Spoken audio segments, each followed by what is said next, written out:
வணக்கம் viewers, welcome back.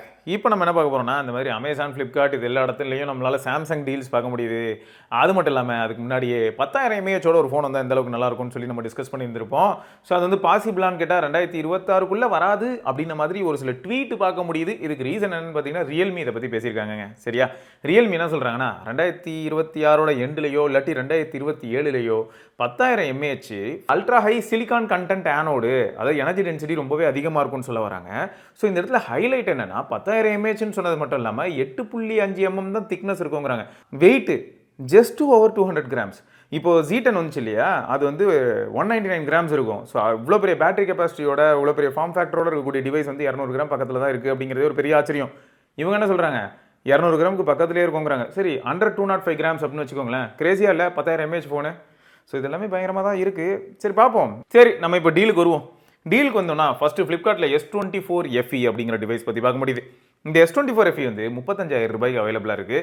And இந்த டிவைஸில் ரியரில் 3 camera இருக்கும். ஏன்னா சமீபத்தில் நிறைய கமெண்ட்ஸ் படிக்கும்போது நிறைய பேர் என்ன கேட்டிருந்தாங்கன்னா, எனக்கு வந்து இந்த 40,000 ரூபாய்க்குள்ளே ஒரு கேமரா சென்ட்ரிக் ஃபோன் சொல்லுங்கள் அப்படின்னு சொல்கிறாங்க. 40,000க்குள்ளே. அதுலேயும் முக்கியமாக என்ன கேட்குறாங்கன்னா, டெலிஃபோட்டோ இருந்தால் நல்லாயிருக்கும் அப்படின்னு சொல்கிறாங்க. ஸோ அப்போ என்ன ஆகிடுதுன்னா, அந்த இடத்துல டெலிஃபோட்டோவில் கொஞ்சம் பெட்டர் பர்ஃபார்மன்ஸ் கொடுக்கக்கூடிய கேப்பபிலிட்டியோடு இருக்கக்கூடிய டிவைஸ். ஆனால் நைட் டைமில் இதோட 8MP 3x டெலிஃபோட்டோ ரொம்ப ஸ்ட்ரகிள் ஆகும். ஞாபகம் வச்சுக்கோங்க. ஏன்னா 1/4.4 inch சென்சார்னு நினைக்கிறேன். ரொம்ப குட்டி சென்சார் தான். கம்பேரிட்டிவ்லி இதுவே பார்த்தீங்கன்னா 1/3.9 சம்திங்க. இதுவே குட்டி சென்சார் தான். இதில் இன்னொரு ஹைலைட் என்னென்னா, இந்த ஃபோனோட ஃப்ரண்ட் கேமரா ஒரு 10 மெகாபிக்சல். இந்த 10 மெகாபிக்சல் கேமராவே 1/3 inch. பார்த்துக்கோங்க, இதான் நிலவரம். புரியுதா? இது எதுக்கு சொல்ல வரேன்னா, லோ லைட்டில் ரொம்பவே ஸ்ட்ரகிள் ஆகுங்கிறதுக்கு சொல்கிறேன். பட் டே லைட்டில் அந்த 8MP 3x வந்து உங்களுக்கு ரொம்ப யூஸ்ஃபுல்லாக இருக்கும். அதுவும் முக்கியமாக இந்த போர்ட்ரேட் ஃபோட்டோஸ் இந்த மாதிரியான விஷயங்கள் எடுக்கும்போது உங்களுக்கு நல்லாயிருக்கும். மற்றபடி ஒரு 50 மெகாபிக்சல் பிரைமரி ஷூட்டர் இருக்க போது, அண்ட் 12 மெகாபிக்சல் அல்ட்ரா வைட் இருக்க போது. அந்த 12 மெகாபிக்சல் அல்ட்ரா வைட் சென்சாரோட சைஸ் பார்த்தா அது இதோட கொஞ்சம் பெருசாக இருந்தது. ஸோ கொஞ்சம் கன்ஃபியூஸ் பண்ணுறாங்க. நம்மள சாம்சங் எப்பயுமே கன்ஃபியூஸ் பண்ணியே பழகிட்டாங்க. அப்புறம் ஃப்ரண்ட்டில் ஒரு 12 மெகாபிக்சல் சென்சார். ஸோ 2400E பவர்டாக இருக்கக்கூடிய அந்த டிவைஸ் தான் வந்து வீடியோகிராஃபி ஆஸ்பெக்டில் கொஞ்சம் ஸ்கோர் பண்ணோம். ஃபோட்டோகிராஃபி டே டைமில் கண்டிப்பாக ஸ்கோர் பண்ணோம். அண்ட் நைட் டைமில் மெயின் சென்சார் நல்லா பெர்ஃபார்ம் பண்ணோம். ஸோ இதான் வந்து S24 FE பற்றியான இன்ஃபர்மேஷன். அதே சமயத்தில் நம்ம மக்கள் நிறைய பேர் வந்து கமெண்ட் செக்ஷனில் என்ன சொல்லியிருந்தாங்க அப்படின்னு பார்த்தீங்கன்னா, பேட்டரி லைஃப் கூட ஒரு மாதிரி மிக்சட் பேக்காக இருக்குது ப்ரோ. எனக்கு வந்து ஓரளவுக்கு 5 மணி நேரம் வருது, ஒரு சிலர் பார்த்தீங்கன்னா எனக்கு 6.5 மணி நேரம் வருது அப்படின்ற மாதிரியான SOTயும் ரிப்போர்ட் பண்ணியிருக்காங்க. அதே சமயம் ஒரு சில நண்பர்கள் வந்து பார்த்தீங்கன்னா எனக்கு கொஞ்சம் வார்ம் ஆகுது, ஹீட் ஆகுது, இந்த இன்ஃபர்மேஷனும் சொல்லியிருக்காங்க. ஆனால் இந்த 1UI 7 வந்ததுக்கப்புறமா ஓரளவுக்கு இம்ப்ரூவ்மெண்ட் இருக்கும் மாதிரியான சைன்ஸை வந்து நல்லா எதில் பார்க்க முடியுதுன்னா S24ல் பார்க்க முடியுது.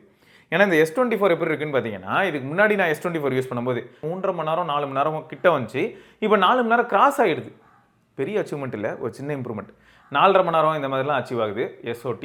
அதே சமயம் ஆக்டிவாக யூஸ் பண்ணப்பட்டது ஒரு 12லேருந்து 15 மணி நேரம் ஃபோன் ஆக்டிவாக யூஸ் செய்யப்பட்டது. ஸோ இதான் ஃபேக்ட்டு. கொஞ்சம் இன்டென்ஸ் யூஸர், கொஞ்சம் கேம்லாம் ஆடுவீங்க அப்படின்னா இந்த அளவுக்கு பேட்டரி லைஃப் எதிர்பார்க்க முடியாது. ஏன்னா S24 இப்போ உங்களுக்கு வந்து 45,000 கிடைக்குது. ஸோ காம்பேக்டாக ஒரு ஃபோன் வேணும், நல்லா பிரைட்டர் டிஸ்பிளே, அவுட்டோர் விசிபிலிட்டி நல்லா இருக்கணும், ப்ரீமியம் பில்டு குவாலிட்டி இருக்கணும், யூஸபிள் கேமராஸ் இருக்கணும், இது எல்லாத்தையுமே சாட்டிஸ்ஃபை பண்ணக்கூடிய ஒரு டிவைஸ் தான் இது. காம்பேக்டான ஃபோன் கரெக்ட். ஆனால் பேட்டரி லைஃப் அதை பற்றி தான் இப்போது முக்கியமாக சொல்லியிருந்தேன். ஸோ நீங்கள் வந்து கேஷுவல் யூஸர்னால் உங்களுக்கு பிரச்சனை இருக்க போகிறது இல்லை. பட் நீங்கள் கொஞ்சம் இன்டென்ஸான யூஸர்னால் பவர் பேங்க் அவசியம். சரி ரைட்டுங்க. மொத்தம் வந்து 1UI 7ல் இருக்க போகுது இப்போது அப்டேட்டுக்கு அப்புறம். ஸோ அது தவிர வந்து உங்களுக்கு இன்னொரு 6 வருஷம் அப்டேட், இந்த மாதிரியான அட்வான்டேஜஸ் எல்லாமே நீங்கள் என்ஜாய் பண்ண போகிறீங்க. ஸோ அது எல்லாமே இருக்கும். அடுத்து என்ன, S24+. ஸோ இந்த டிவைஸ் வந்து காம்பேக்டான டிவைஸு. காம்பேக்டாக எனக்கு காம்பேக்ட் டிசைனில் வேணும்னு நினைக்கிறவங்களுக்கு ஓகே. இல்லை எனக்கு காம்பேக்டான டிவைஸில் ப்ரோ பேட்டரி லைஃப் தான் முக்கியம், மீடியா சென்ட்ரிக்காக தான் நான் டிவைஸே யூஸ் பண்ணுவேன் அப்படிங்கிறவங்களுக்குலாம் S24+ ஓகே. ஆனால் ரெண்டுமே வந்து ஐடென்டிக்கல் கேமரா செட்டப் தான், அது ஞாபகம் வச்சுக்கோங்க. ஆனால் கேமரா எந்த அளவுக்கு இம்ப்ரூவ் ஆயிருக்கு அப்படிங்கிறதுக்காக நான் என்ன பண்ணுறேன்னா, S24ஓட சாம்பிள்ஸ் கொஞ்சம் நான் அட்டாச் பண்ணுறேன். உங்களுக்கு பிடிச்சிருக்கா இல்லையாங்கிறத நீங்களே சொல்லுங்கள். சரியா? இப்போ ரீசெண்டாக எடுத்ததுங்க, டே டைமில் எடுத்தது, அப்புறம் சன்செட் டைமில் எடுத்தது, அப்புறம் சன்செட் ஆனதுக்கப்புறம் இருட்டில் எடுத்தது.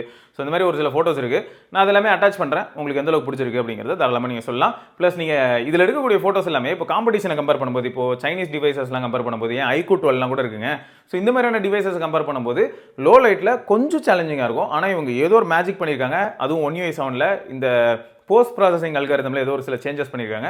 அதனால் கொஞ்சம் பெட்டராகவே நாய்ஸை ஹேண்டில் பண்ணுது. முன்ன இருந்ததோட நாய்ஸ் கொஞ்சம் கம்மியாக இருக்குது. ஸோ இந்த மாதிரியான அட்வான்டேஜஸ் என்னால் பார்க்க முடியுது. ஸோ சாம்பிள் பார்க்கும்போது உங்களுக்கே தெரிஞ்சிருக்கும். அடுத்து என்னென்னு பார்த்தீங்கன்னா, A35 20,000 ரூபாய்க்கு ப்ரீமியமான டிசைனில் Exynos 1380ஓட. ஸோ இந்த M35 வாங்கலாமா அப்படின்னு கேட்ட ஒரு சில நண்பர்கள் என்ன கேட்டாங்கன்னா, கமெண்ட் படிக்க முடியுது, ரிவ்யூஸ் படிக்க முடியுது, ஃபோன் வந்து ஹீட் ஆகுதுன்னு போட்டிருக்காங்களே ப்ரோ, அப்போ நான் A35 வாங்கலாமா அப்படின்ற மாதிரியான கேள்விகள் வைக்கிறாங்க. இதில் ப்ராப்ளம் என்னென்னா A35 வாங்கினானே M35 வாங்கினானே ரெண்டுமே கிட்டத்தட்ட ஐடென்டிக்கலாக இருக்கும் நிறைய ஆஸ்பெக்ட்ஸில். சரி, இப்போ A35க்கு வரோம்னா அந்த Exynos 1380 இருக்க போகுது. அதை தவிர உங்களுக்கு வந்து கேமரா செட்டப் பார்க்கும்போது ஒரு 50 மெகா பிக்சல் இருக்கும், அது கூடவே வந்து ஒரு 8 மெகா பிக்சல் இருக்கும் அல்ட்ரா வைடு, அப்புறம் ஒரு 5 மெகா பிக்சல் மேக்ரோ இருக்கும். ஸோ இதான் அதில் இருக்கக்கூடிய கேமரா செட்டப்னு வச்சுக்கோங்களேன். இந்த டிவைஸ் வந்து டே டு டே லைஃப்பில் எப்படி இருக்கும் அப்படின்னா, A சீரிஸ் அப்படிங்கிறனால இந்த குட் லாக் மாதிரியான ஃபீச்சர்ஸாக இருக்கட்டும், டேப் டு பே மாதிரியான ஃபீச்சர்ஸாக இருக்கட்டும், இதெல்லாமே உங்களுக்கு வந்து பாசிட்டிவ் சைட்ஸில் இருக்கும்.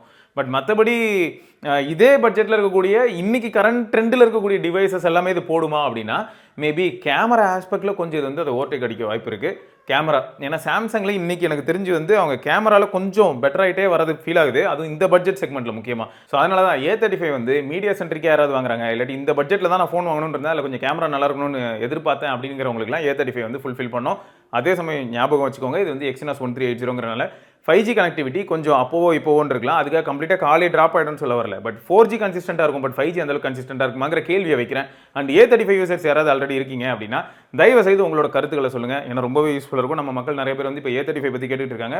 மெயின் ரீசன் இதுதான், அண்டர் 20K விக்டர்ஸ் ப்ளஸ் மாதிரியான ப்ரொடெக்ஷன்லேருந்து எல்லாமே இருக்குது. ஸோ கொஞ்சம் ப்ரீமியமான ஃபோனுங்க சாம்சங் சைட்லேருந்து அப்படிங்கிற ஒரு இமேஜ் அதுக்கு இருக்கனால ஆல்ரெடி A35 யூஸ் பண்ணுற நீங்கள் தான் வந்து ஹெல்ப் பண்ணணும். சரிங்க, அடுத்து வந்து பார்த்தீங்கன்னா சார்ஜர். இப்போ தான் கொஞ்சம் முன்னாடி சொன்னல அந்த 25 வாட் சார்ஜர் PPS சார்ஜர் எடுத்துகிட்டு போனீங்கன்னா உங்களுக்கு ரொம்பவே வசதியாக இருக்கும் S24 யூஸ் பண்ணுறதா இருந்தான்னு. ஸோ அந்த சார்ஜர் வந்து 949க்கு அவைலபிளாக இருக்குது. இது எல்லாமே ஃப்ளிப்கார்ட்டில். அண்ட் அதே சமயம் அமேசான் பக்கம் வந்தீங்கன்னா S24 அல்ட்ரா 85,000க்கு. S24 அல்ட்ரா இப்போ எப்படி இருக்குது அப்படின்னு சொல்லி நான் இமானுவல் ப்ரோ கேட்டேன். முன்னைக்கு இப்போ கொஞ்சம் பரவாயில்ல அப்படின்னு சொன்னாங்க. அதாவது பீட்டா யூஸ் பண்ணிகிட்டு இருக்கும்போது கொஞ்சம் பேட்டரி லைஃப் அடி வாங்கினது நல்லாவே ஃபீல் ஆச்சு. பட் இப்போ ஓரளவுக்கு திரும்ப ரீகெயின் ஆகிருக்கு. இப்போ பேட்டரி லைஃப் கொஞ்சம் பரவாயில்ல. பட் 1 UI 6ல் இந்த டிவைஸ் லான்ச் ஆகும்போது எனக்கு கிடைச்ச பேட்டரி லைஃப் கிடைக்கல அப்படிங்கிறதையும் சொல்கிறாங்க. அடுத்து என்னென்னா கேமரா பர்ஃபார்மன்ஸ் இப்போ S24 என்ன சொன்னோம் அதே தான். லோ லைட் இந்த மாதிரியான சுச்சுவேஷனில் இம்ப்ரூவ்மெண்ட் பார்க்க முடியுது. வீடியோலையும் ஓரளவுக்கு நல்ல இம்ப்ரூவ்மெண்ட் இருக்குது. நாய்ஸ் ஓரளவுக்கு சப்ரஸ் பண்ணியிருக்காங்க அப்படின்ற மாதிரியான ஃபீட்பேக் வந்து நம்ம இமானுவல் ப்ரோ சொன்னாங்க. ஸோ நீங்களும் யாராவது S24 வச்சிருக்கீங்கன்னா எப்படி இருக்குது அப்படிங்கிறத மறக்காமல் சொல்லுங்கள். ஈவன் காமேஷ் ப்ரோ கேட்டாலும் என்ன சொல்கிறாங்கன்னா, எனக்கு ஃபோன் பிடிச்சிருக்கு, எனக்கு ஆனால் பேட்டரி லைஃப் பிடிக்கல சிவோ அப்படின்றாங்க. Okay right. ஸோ இது ஒன்று இருக்கா S24 அல்ட்ரா. மொத்தம் அது கொஞ்சம் நல்ல performing device. S25 ultra compare பண்ணும்போது கூட நிறைய பேர் S24 அல்ட்ரா தான் ப்ரீமியமாக இருந்தது இந்த மாதிரியான ஆடட் பாயிண்ட்ஸும் சொல்லியிருந்தாங்க. As user as well as real டைமில் நேரில் போயிட்டு S24 அல்ட்ராவையும் 25 அல்ட்ராவையும் பக்கத்து வச்சு கம்பேர் பண்ணும்போது அவங்க கொடுக்கக்கூடிய ஃபீட்பேக்காக இருந்திருக்கு. அதே சமயம் Galaxy A55 இது வந்து அண்டர் 30K ஒரு நல்ல டிவைஸுங்க. உங்களுக்கு பர்ஃபார்மன்ஸ் சென்ட்ரிக்கா அப்படின்னும் போது A50 வந்து 1380 கொஞ்சம் பெட்டர் பர்ஃபார்மன்ஸ் எந்த ஆஸ்பெக்ட்லனா, நான் வந்து ஆன் பேப்பர் CPU GPU சொல்லல, நெட்வொர்க்லேயே ஒரு இம்ப்ரூவ்மெண்ட் இருந்தது. ஸோ அது இந்த இடத்துல பதிவு பண்ணுறேன். அடுத்து என்னன்னா, ரியரில் இருக்கக்கூடிய கேமரா செட்டப்பில் உங்களுக்கு அல்ட்ரா வைடில் 12 மெகா பிக்சல் சென்சார் இருக்கும். ஸோ உங்களுக்கு ஃப்ரண்ட் ஆஸ் வெல் அஸ் ரியரில் பிட்வீன் சென்சார் ட்ராவல் பண்ணுறது இந்த மாதிரியான விஷயங்கள் எல்லாமே உங்களுக்கு வந்து பெரிய ப்ளஸ் பாயிண்டாக இருக்கும்னு வச்சுக்கோங்க. அண்ட் இந்த good lock tape to pay மாதிரியான ஃபீச்சர்ஸ்லாம் உங்களுக்கு வந்து A55 இன்னும் பெட்டராக இருக்கும். ஸோ அடுத்து என்னன்னா M35 வந்து 13,499 அப்படின்னா நல்ல ப்ரைஸ் தாங்க. சரியா, நல்ல ப்ரைஸ் தாங்கிறது உறுதி. ஆனால் நீங்கள் ரொம்ப கேஷுவல் யூஸரு, அதிகமாக இண்டோரில் தான் ப்ரோ இருப்பேன், அவுட்டோர்ஸில் என்னோட வேலையே ரொம்ப கம்மி, நான் ஃபோனை வந்து இந்த ஃபோன் ஹோல்டரில் மாட்டி வண்டி ஓட்டுறது இந்த மாதிரியான விஷயங்கள்லாம் M35 வச்சு பண்ண போகிறதில்ல அப்படின்னா ஓரளவுக்கு பாசிட்டிவாக இருக்குங்க. ஏன்னா ரீசெண்டாக நிறைய ஃபீட்பேக்ஸ் நான் பார்க்குறது பிடிச்சிருக்கு அப்படின்னு ஒரு கேங் இருந்தால் அதுக்கு அப்படியே ஆப்போசிட்டில் M35 சூடாகுது அப்படின்னு ஒரு பெரிய கூட்டம் வருது. ஸோ அதனால தான் சொல்லணும்னு நினச்சேன். சரியா, ஸோ தேர்மல் ஆஸ்பெக்டில் மட்டும் M35 மேலே சில குறியீடுகள் மாதிரி எல்லோரும் கொடுக்குறாங்க. ஏப்பா இந்த ஃபோன் நல்லாயிருக்கு, கையில் எடுத்து யூஸ் பண்ண நல்லாயிருக்கு, எல்லாம் ஓகே. ஆனால் இப்போது ரீசெண்ட் ட்ரெண்டில் ஆமாம் என்விரான்மெண்ட்டும் ஒரு டைப்பாக மாறிட்டு இருக்கு. ஸோ இப்போ அது கொஞ்சம் வார்ம் ஆகுது, அக்கேஷனலாக சூடும் ஆகுதுங்கிறாங்க.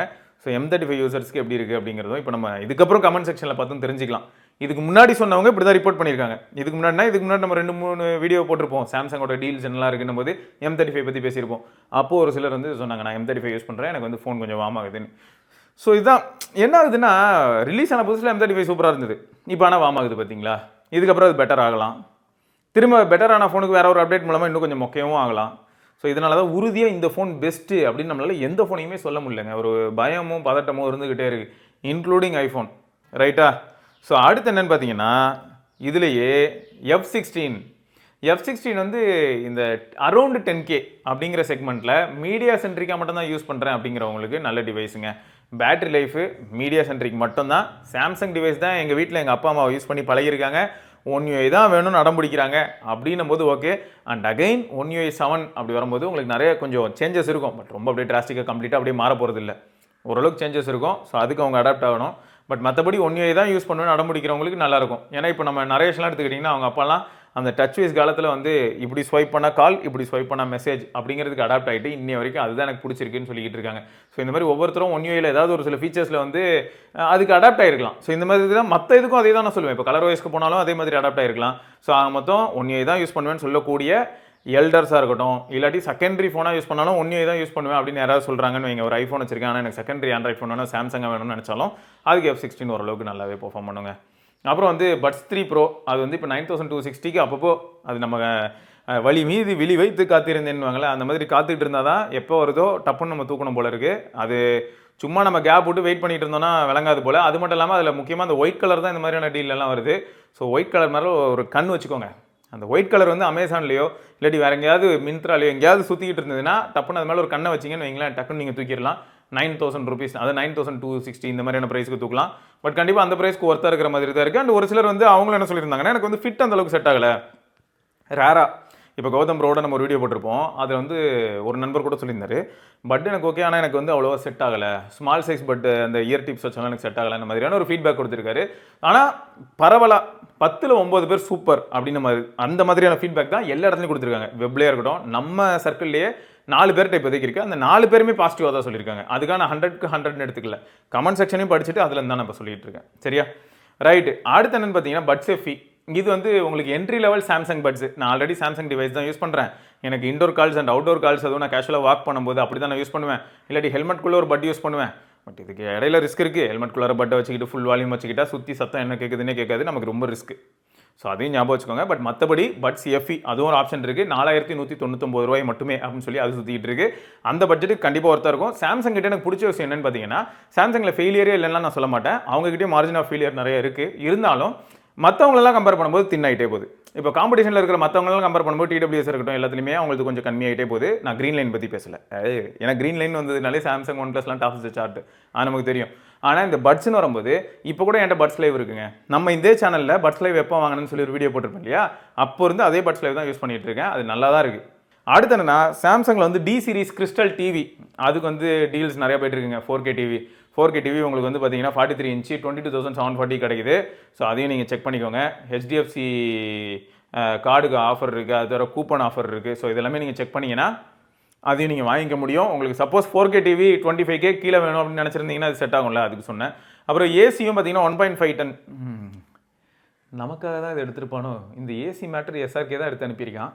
சரி, AC 1.5 ton 3 star AC, inverter AC. இந்த இன்வெர்டர் ஏசி அதை சுற்றி வேற நிறைய விஷயங்கள் நம்ம பார்த்துட்டு இருந்திருப்போம், இன்டர்நெட்டில் வளம் வந்துக்கிட்டு இருக்கும். ஸோ அது ஸ்பிளிட் ஏசி ஒன்று இருக்குது, 2025 மாடலு, 30,240 ரூபாய். இது வந்து 6,250 ரூபாய் offer with HDFC credit card அப்படின்னு போட்டிருக்காப்புல. சரி, இதை நான் எங்கே சொல்கிறதுனே தெரியலையே. முதல்ல நீ ஏசி வாங்கி போடியா, சத்தமாக கேட்குது. சரிங்க, ரைட்டு. ஸோ இதெல்லாம் தான் சாம்சங்கில் இருக்கக்கூடிய ஒரு சில ப்ராடக்ட்ஸ்க்கான டீல்ஸு. இதை தவிர டேப் இந்த மாதிரியான விஷயங்களையும் பார்க்க முடியுது. அண்ட் நம்ம குரூப்பில் ஒரு நண்பர் வந்து போட்டிருந்தார், இந்த மாதிரி அவரோட டேப் S9 வந்து அந்த சீல் விட்டு வெளியில் பாப் ஆகிருக்கு, டிஸ்பிளே வந்து லைட்டாக வெளியில் வந்திருக்கு, எப்படின்னா பேக் டோர் எப்படி வெளில வருமோ அந்த மாதிரி வந்திருக்குன்னு சொல்லியிருக்காரு. மேபி அவர் சாம்சங் அப்ரோச் பண்ணிட்டு அவர் எப்படி ஃபிக்ஸ் பண்ணாங்களா என்ன எதுங்கிறத நம்ம குரூப்பில் அப்டேட் பண்ணார்னா நான் உங்ககிட்ட வந்து அதை அப்டேட் பண்ணுறேன். சரியா, பொதுவாக இந்த மாதிரி கொஞ்சம் கிராஃபிக் இன்டென்சிவ் டாஸ்கோ இல்லாட்டி ஹீட் வரக்கூடிய மாதிரியான ஒரு சுச்சுவேஷனில் ஒரு சில டிவைஸ் யூஸ் பண்ணும்போது இந்த மாதிரியான பேனல்ஸ் வந்து ஓப்பன் ஆகுது. ஆகவே இல்லைன்னா சொல்ல மாட்டேன், அதுவும் சாம்சங்கில் கண்டிப்பாக ஆகுது. அவங்க என்ன மாதிரியான மெஷர்ஸ் எடுக்கிறாங்கன்னு புரியல. ஏன்னா சைனீஸ் டிவைசஸ்லாம் வந்து எவ்வளோ ஹீட் ஆகுது நமக்கே தெரியும், எரிஞ்சு வெடிக்காத குறை. ஸோ அதில் வந்து பேக் டோர் பாப் ஆகிறதெல்லாம் நம்ம பார்த்துருக்க மாட்டோம். பட் சாம்சங்கில் வந்து பார்த்தீங்கன்னா அந்தளவுக்கு ஹீட் ஆகலைனாலும் பேக் டோர் பாப் ஆகிறத நம்ம பார்த்துருப்போம். ஸோ அதனால தான் இதுவும் கொஞ்சம் யோசிக்க வேண்டிய ஏரியாவாக இருக்குது. பார்க்கலாம். ஸோ இந்த நண்பருக்கு வந்து அவங்க என்ன சொல்கிறாங்களோ அது வந்து குரூப்பில் ஒரு எப்படியும் அப்டேட் பண்ணுவார் இல்லையா, அதுக்கப்புறம் நம்ம செக் பண்ணி பார்க்கலாம். ரைட்டுங்க. ஸோ வேறு ஏதாவது நான் மிஸ் பண்ணியிருந்தேன்னா சாம்சங்லேயே ஏதாவது ஒரு சில நல்ல ப்ராடக்ட்ஸ் உங்களுக்கு தெரிஞ்சு இருக்குன்னா தாராளமாக நீங்கள் கமெண்ட் செக்ஷனில் சொல்லலாம். இதை தொடர்ந்து நம்ம இன்னொரு பதிவில் சந்திப்போம். பை.